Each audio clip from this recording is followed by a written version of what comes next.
तो ठीक है, दोनों हाथ बेच दो, 30,000 रुपए मिल जाएंगे। युवक बोला, अरे 2 हाथ बेचकर 30,000 रुपए मिल भी गए तो किस काम आएंगे, मुझे अपाहज नहीं बनना। अच्छा तो ऐसा करो, अपनी दोनों टांगे उसे बेच दो, 20,000 रुपए मिल जाएंगे। चलो 2 ना सही, 1 टांग ही बेच दो, 10,000 रुपए क्या बुरे हैं। नौजवान बोला, वाह महाराज वाह, क्या रास्ता बताया है धन कमाने का, मैं लंगड़ा नहीं हो जाऊंगा। संत बोले, फिर ठीक है, पूरा शरीर 1 लाख में बेच दो। नौजवान बोला, 1 लाख तो क्या, अगर कोई 1 करोड़ भी देगा तो भी मैं अपना शरीर नहीं बेचूंगा। संत बोले, बेटे मैं यही समझाना चाहता हूं तुम्हें, भगवान ने जब करोड़ों नहीं अरबों खरबों की कीमत का यह शरीर दिया है तो भला तुम गरीब क्यों मानते हो अपने आप को। नौजवान संत के चरणों में गिरकर बोला, महात्मन आपने मेरी आंखें खोल दी, आज्ञा दीजिए मुझे क्या करना चाहिए। संत बोले, वत्स मानव शरीर एक अपार खजाना है, अपने हर अंग से काम लो, इस शरीर के रोम रोम में शक्ति रूपिणी जगदंबे का आह्वान कर, मां शेरा वाली तेरे मन मंदिर में आन बसेगी, तब सोना चांदी हीरे जवाहरात तो क्या, जो तू चाहेगा वही पाएगा। जा मां की भक्ति में लीन हो जा, कण कण में मां के दर्शन कर।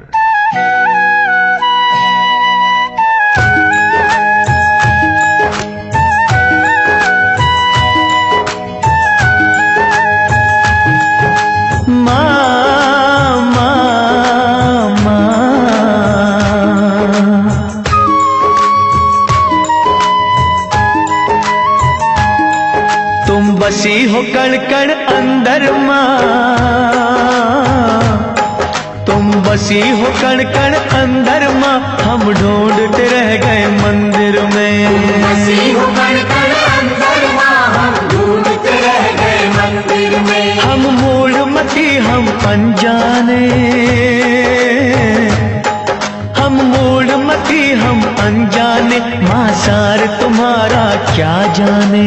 बसी हो कण कण अंदर मां, हम ढूंढते रह गए मंदिर में। तुम बसी हो कण कण अंदर मां, हम ढूंढते रह गए मंदिर में।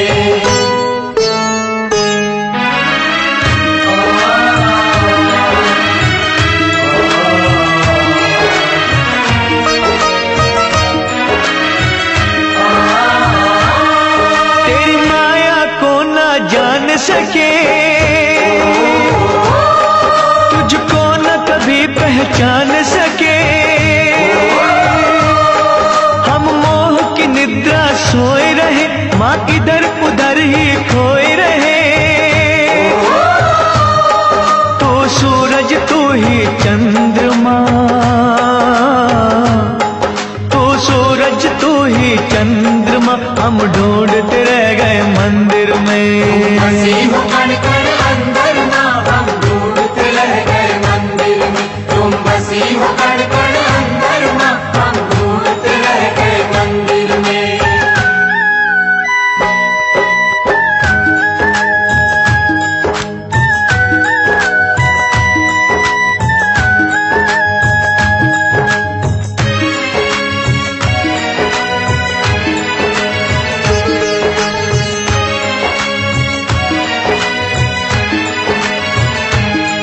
हर जगह तुम्हारे डेरे माँ, कोई खेल न जाने तेरे माँ,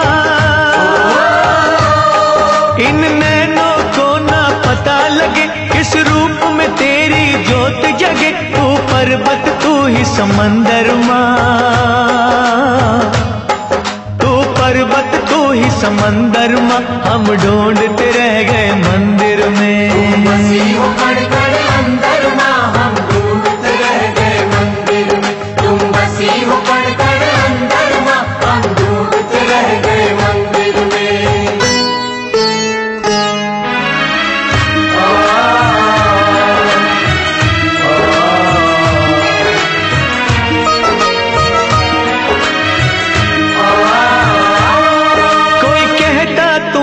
पवन में हो और तुम ही ज्वाला अगन में हो। कहते हैं अंबर और जमीन तुम सब कुछ हो हम कुछ भी नहीं। फल फूल तुम ही हो तरवरमा, फल फूल तुम ही हो तरवरमा। हम ढूंढते रह गए मंदिर में, हम ढूंढते रह गए मंदिर में, हम ढूंढते रह गए मंदिर में।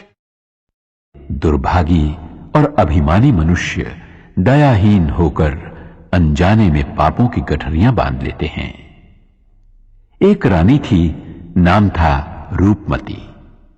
एक दिन वन विहार करते करते वो एक नदी के तट पर जा पहुंची। सहेलियों के साथ उसका जी चाहा कि स्नान किया जाए, पर जैसे ही उसने नदी के पानी में पांव रखा उसके शरीर में कपकपी आ गई। पानी बहुत ही ठंडा था। जैसे तैसे उसने डुबकी लगाई और बाहर आ गई। बाहर जोरों की हवा चल रही थी। पूरा शरीर थरथराने लगा। रानी ने दासियों से कहा, लकड़ियों का प्रबंध करो ताकि उन्हें जलाकर बदन को गरमाया जा सके। जब लकड़ियों का प्रबंध ना हो पाया तो रानी ने नदिया के पास ही बनी एक गरीब की झोपड़ी में आग लगा देने की आज्ञा दी। वैसा ही किया गया, लेकिन देखते ही देखते आग आसपास की झुग्गियों में फैल गई। कोलाहल मच गया। एक साथ कई गरीब बेघर हो गए। रानी का काम तो हो गया, पर गरीबों की बस्ती खाक हो गई। राजा न्यायप्रिय था। प्रजाजनों की फरियाद सुनकर उसने हुक्म दिया, रानी को महल से घसीटकर बाहर लाओ, उसे गंदे फटे कपड़े पहनाकर दरबार में हाजिर करो। वैसा ही किया गया। राजा ने कहा, अरे निष्ठुर, तूने बहुत बड़ा पाप किया है। तू अपने सुख के लिए दूसरों की व्यथा न समझ पाई। मैं तुझे इसकी कड़ी सजा देता हूं। आज से भीख मांग मांग कर जब तक तू इन बेघरों के लिए रहने के झोंपड़ों का इंतजाम नहीं कर देती, तब तक तुझे इस महल में नहीं आने दूंगा। देवी मां अपने भक्त जनों पर कभी आंच नहीं आने देती, क्योंकि मां का न्याय सदा ही दुखियों को दुखों से बचाता रहता है।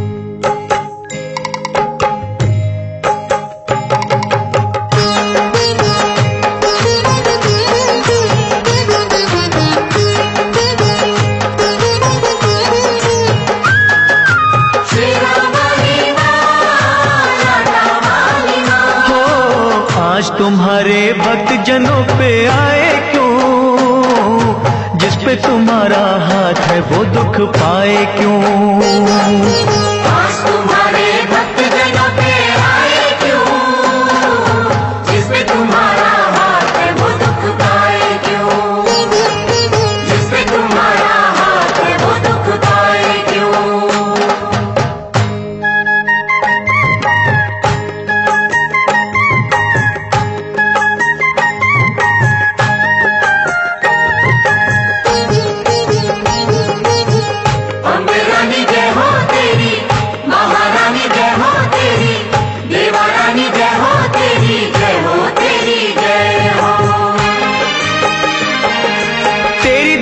से पत्थर भी तर जाते हैं, एक ही पल में दुख सभी हर जाते हैं। शेरावाली मां लाटा वाली हो, जहाँ जलाए आशा की तू ज्योति माँ, वहाँ के कंकर बन जाते हैं मोती माँ। शेरावाली मां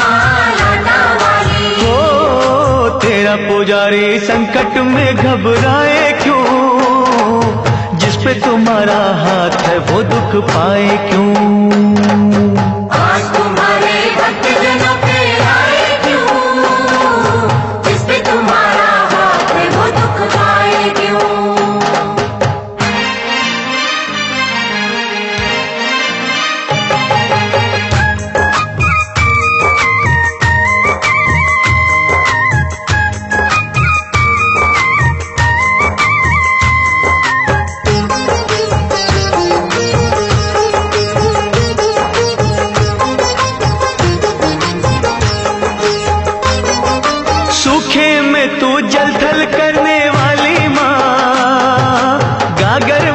सागर भरने वाली माँ। शेरा वाली माँ, लाटा वाली। हो जादू तेरा बोले है सर चढ़ के माँ, तू चाहे तो मुर्दों का दिल धर के माँ। शेरा वाली माँ, लाटा वाली। हो नाम दीवानों को मोह माया भटकाए क्यों, जिस पे तुम्हारा हाथ है वो दुख पाए क्यों। आज तुम्हारे भक्त जनों पे आए क्यों, जिस पे तुम्हारा हाथ है वो दुख पाए क्यों।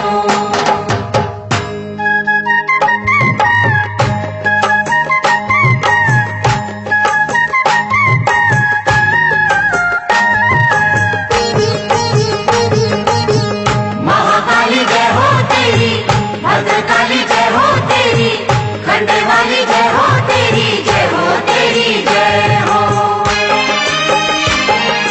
जब भी बरसे तेरी दया का बादल माँ, आपका दरिया हो जाता है शीतल माँ।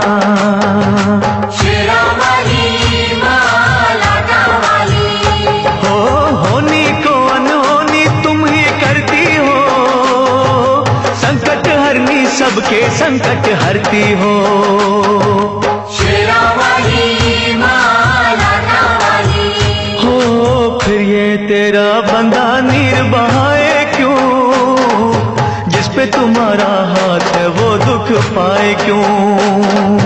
आज तुम्हारे भक्त जनों पे आए क्यों, जिस पे तुम्हारा हाथ है वो दुख पाए क्यों। दुर्भागी और अभिमानी मनुष्य दयाहीन होकर अनजाने में पापों की गठरियां बांध लेते हैं। एक रानी थी, नाम था रूपमती। एक दिन वन विहार करते करते वो एक नदी के तट पर जा पहुंची। सहेलियों के साथ उसका जी चाहा कि स्नान किया जाए, पर जैसे ही उसने नदी के पानी में पांव रखा, उसके शरीर में कपकपी आ गई। पानी बहुत ही ठंडा था। जैसे तैसे उसने डुबकी लगाई और बाहर आ गई। बाहर जोरों की हवा चल रही थी। पूरा शरीर थरथराने लगा। रानी ने दासियों से कहा, लकड़ियों का प्रबंध करो ताकि उन्हें जलाकर बदन को गरमाया जा सके। जब लकड़ियों का प्रबंध ना हो पाया तो रानी ने नदिया के पास ही बनी एक गरीब की झोपड़ी में आग लगा देने की आज्ञा दी।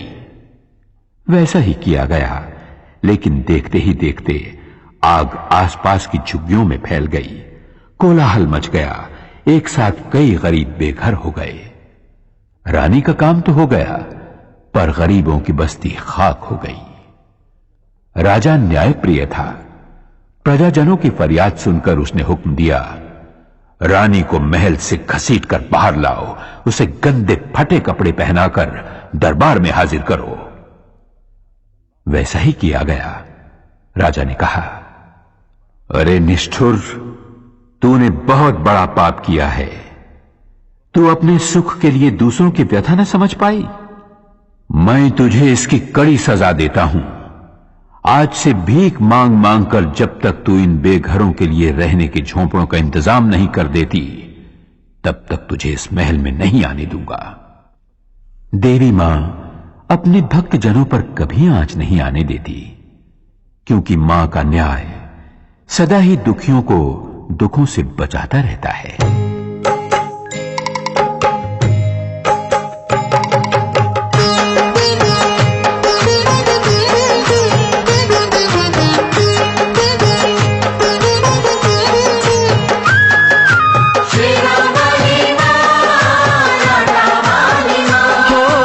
आज तुम्हारे भक्त जनों पे आए क्यों, जिस पे तुम्हारा हाथ है वो दुख पाए क्यों।